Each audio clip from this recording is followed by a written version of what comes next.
yung mga kapatid natin na diagnosed with this ay protected under both RA 10173 and RA 11166, which is the HIV law. Can you Yeah. discuss that, Attorney Weng? Okay. In terms of protection of data privacy, no, this is where the two laws merge.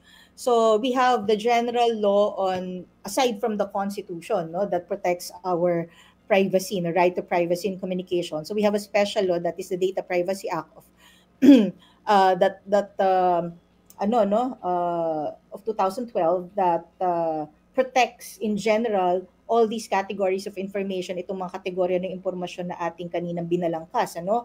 At the same time, meron tayong mas specific, no, na special law, yung binanggit mo kanina, yung Republic Act 11166, that is yung law on HIV and AIDS, no. So that's a Philippine HIV and AIDS Policy Act of 2018. So under the HIV AIDS law, okay, mas binibigyang diin, no, or emphasis ang pangangailangan sa proteksyon ng mga persons living with HIV. Sa papaanong paraan, no?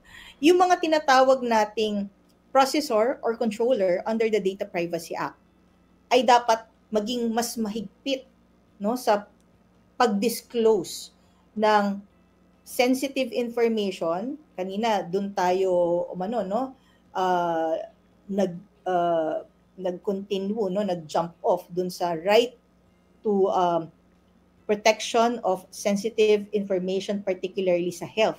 At ito yon, no, sangay-sangay niya, no. So ito yon, pertaining to persons living with HIV, hindi pwedeng casually, no. Ay, may pasyente po ba kayong ganitong pangalan? Sandali po, i-check po natin.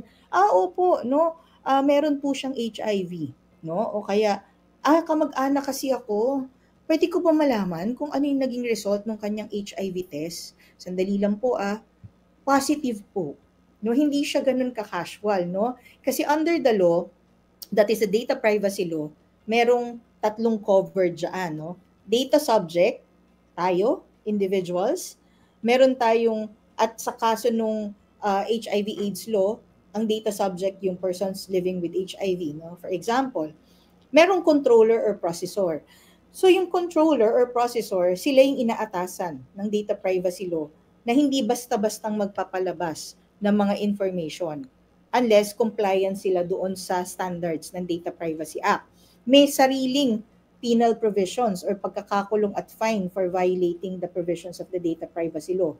At idagdag mo pa under RA 11166, kapag ikaw in relation to, no, specifically persons living with HIV ay nakapag-disclose either intentionally, no, maliciously or negligently, meron ka ring karampatang imprisonment, no, at fine.